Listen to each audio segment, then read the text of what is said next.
नमस्कार दोस्तों। आज के इस वीडियो में हम सुनेंगे बृहस्पतिवार व्रत की विधि एवं कथा। इस दिन बृहस्पतेश्वर महादेव जी की पूजा होती है। दिन में एक समय ही भोजन करें, पीले वस्त्र धारण करें, पीले पुष्पों को धारण करें। भोजन भी चने की दाल का ही होना चाहिए, नमक नहीं खाना चाहिए।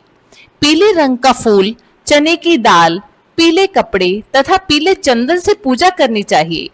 पूजन के पश्चात कथा सुननी चाहिए।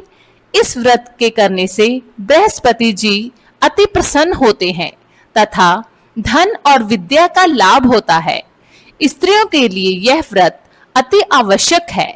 इस व्रत में केले का पूजन होता है। अब शुरू करते हैं कथा।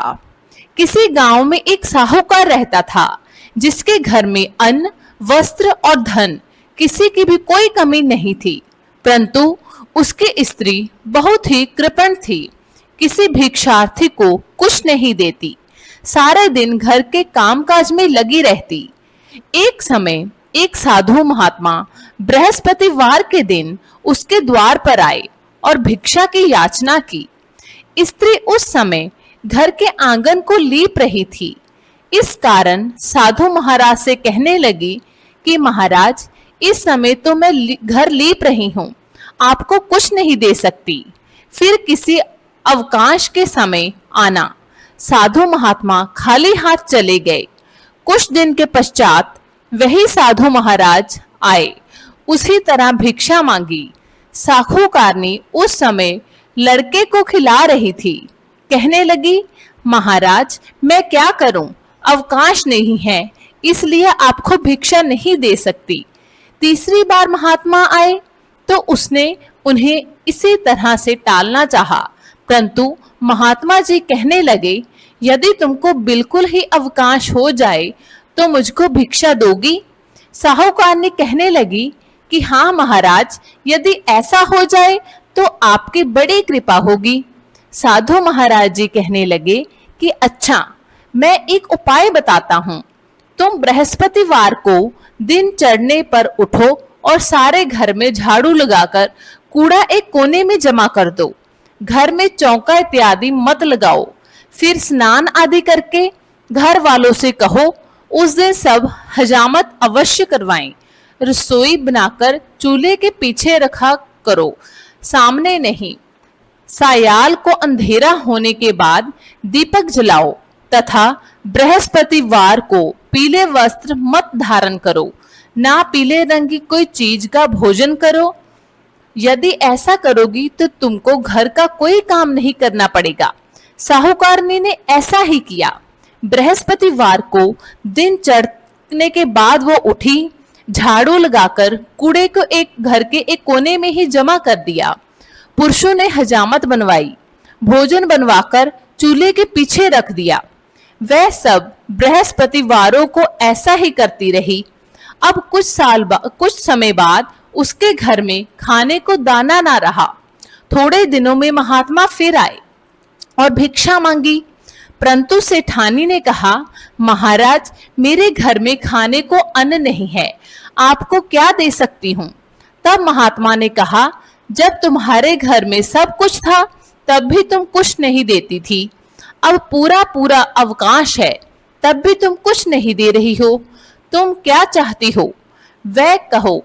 तब सेठानी ने हाथ जोड़कर प्रार्थना की, महाराज अब कोई ऐसा उपाय बताओ कि मैं पहले जैसा हमारे घर में पहले जैसा धन धान्य हो जाए। अब तब महात्मा जी ने कहा, बृहस्पतिवार को प्रातः काल उठकर स्नान आदि से निवृत्त होकर घर को गौ के गोबर से लीपो तथा घर के पुरुष हजामत ना बनवाएं। भूखों को अन्न जल देती रहो। ठीक सायंकाल दीपक जलाओ। यदि ऐसा करोगी तो तुम्हारी सब मनोकामनाएं भगवान बृहस्पति जी की कृपा से पूर्ण होंगी। सेठानी ने ऐसा ही किया और उसके घर में धन धान्य वैसा ही हो गया जैसे कि पहला था। इस प्रकार भगवान बृहस्पति जी की कृपा से अनेक प्रकार के सुख भोग कर दिकाल तक जीवित रही। प्रिय भक्तजनों, आइए अब सुनते हैं बृहस्पतिवार जी की दूसरी कथा।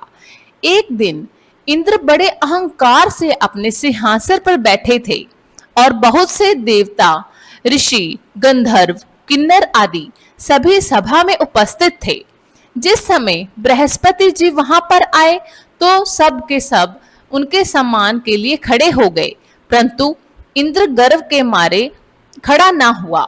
यद्यपि वह सदैव उनका आदर किया करता था। बृहस्पति जी अपना अनादर समझते हुए वहां से उठकर चले गए। तब इंद्र को बड़ा शौक हुआ कि देखो, मैंने गुरु जी का अनादर कर दिया, मुझसे बड़ी भारी भूल हो गई। गुरु जी के आशीर्वाद से ही मुझको यह वैभव मिला है, उनके क्रोध से यह सब नष्ट हो जाएगा। इसीलिए उनके पास जाकर उसने क्षमा मांगनी चाहिए, जिससे उनका क्रोध शांत हो जाए और मेरा कल्याण हो। ऐसा विचार कर इंद्र उनके स्थान पर गए। जब बृहस्पति जी ने अपने योग बल से यह जान लिया कि इंद्र क्षमा मांगने के लिए आ रहा है, तब क्रोधवश उनसे भेंट करना उचित ना समझकर अंतर्ध्यान हो गए। जब इंद्र ने बृहस्पति जी को घर पर ना देखा, तब निराश होकर वह लौट गए। जब दैत्यों के राजा वृषवर्मा को यह समाचार विदित हुआ तो उसने अपने गुरु शंकराचार्य जी की आज्ञा से इंद्रपुरी को चारों तरफ से घेर लिया। गुरु जी की कृपा ना होने के कारण देवता हार ने वह मार खाने लगे। तब उन्होंने ब्रह्मा जी को विनय पूर्वक सब वार्ता सुनाई और कहा कि महाराज, दैत्यों से किसी प्रकार हमें बचाइए। तब ब्रह्मा जी कहने लगे, तुमने बड़ा अपराध किया है, जो गुरुदेव को क्रोधित किया। अब तुम्हारा कल्याण इसी में हो सकता है। तत्वष्टा ब्रह्मांड का पुत्र विश्वरूपा बड़ा तपस्वी और ज्ञानी है, उसे अपना पुरोहित बनाओ तो तुम्हारा कल्याण हो सकता है। यह वचन सुनते ही इंद्र तवष्टा के पास गए और बड़े विनीत भाव से तवष्टा से कहने लगे, आप हमारे पुरोहित बनिए जिससे हमारा कल्याण हो। तब उन्होंने उत्तर दिया कि पुरोहित बनने से तपोबल घट जाता है, परंतु तुम बहुत विनती करते हो, इसीलिए मेरा पुत्र विश्वरूपा पुरोहित बनकर तुम्हारी रक्षा करेगा। विश्वरूपा ने पिता की आज्ञा से पुरोहित बनके ऐसा यत्न किया कि हरि इच्छा से इंद्र वृषवर्मा को युद्ध में जीतकर अपने इंद्रासन पर स्थित हुए। विश्वरूपा के 3 मुख थे। एक मुख से वे सोमपल्ली लता का रस निकाल पीते थे, दूसरे मुख से वे मदिरा पीते और तीसरे मुख से अन्न आदि भोजन करते। इंद्र ने कुछ दिनों उपरांत कहा कि मैं आपकी कृपा से यज्ञ करना चाहता हूँ। जब विश्वरूपा की आज्ञा अनुसार यज्ञ प्रारंभ हो गया, तब एक दैत्य ने विश्वरूपा से कहा कि तुम्हारी माता दैत्य की कन्या है, इस कारण हमारे कल्याण के निमित्त एक आहुति दैत्य के नाम पर भी दे दीजिए तो अति उत्तम हो। विश्वरूपा ने उस दैत्य को कहा मानकर आहुति देते समय दैत्य नाम भी धीरे धीरे से लेने लगे। इसी कारण यज्ञ करने से देवताओं का तेज नहीं बढ़ा। इंद्र ने यह वृत्तांत जानते ही क्रोधित होकर विश्वरूपा के 3 सिर काट डाले। मद्यपान करने से भवरा, सोमपल्ली पीने से कबूतर और अन्न खाने के मुख से तीतर बना। विश्वरूपा के मरते ही इंद्र का स्वरूप ब्रह्मा हत्या के प्रभाव से बदल गया। देवताओं के 1 वर्ष पश्चाताप करने पर भी ब्रह्म हत्या का वह पाप ना छूटा, तो सब देवताओं के प्रार्थना करने पर ब्रह्मा जी बृहस्पति जी के सहित वहां गए। उस ब्रह्म हत्या के 4 भाग किए, उनमें से 1 भाग पृथ्वी को दिया। इसी कारण कहीं कहीं धरती ऊंची नीची और बीज बोने के लायक भी नहीं होती। साथ ही ब्रह्मा जी ने यह वरदान दिया, जहां पृथ्वी में गड्ढा होगा, कुछ समय पाकर स्वयं भर जाएगा। दूसरा वृक्षों को दिया, जिससे उनमें से गोंद बनकर बहता रहेगा।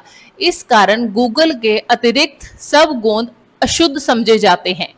वृक्षों को यह वरदान दिया कि ऊपर से सूख जाने पर जड़ फिर फूट जाती है, तीसरा भाग स्त्रियों को दिया। इसी कारण स्त्रियां हर महीने रसल्वा होकर पहले दिन चंडालिनी, दूसरे दिन ब्रह्मघातिनी, तीसरे दिन धूबिन के समान रहकर चौथे दिन शुद्ध होती हैं और संतान प्राप्ति का उनको वरदान दिया।